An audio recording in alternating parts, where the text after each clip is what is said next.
বেগুনি এত ছোট হলো কি করে? আমি তো লম্বা লম্বা কেটেছিলাম।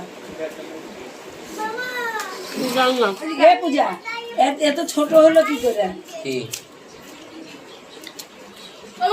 বাবার ওই পুরনো জামা দাও তো, আমার মেয়ে বসবে এখানটায় ভিজা। এটা দাও, ওই পুরনো জামাটা দাও, ওই নাগা বলি জামাটা দাও, ছেঁড়া জামাটা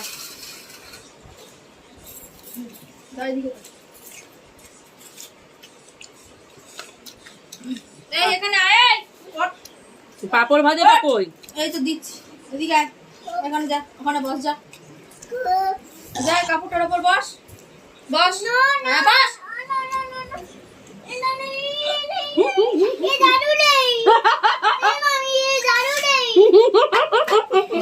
জামাটা পাইতে বইছে না, তাই দাদু পাপড় ভাজা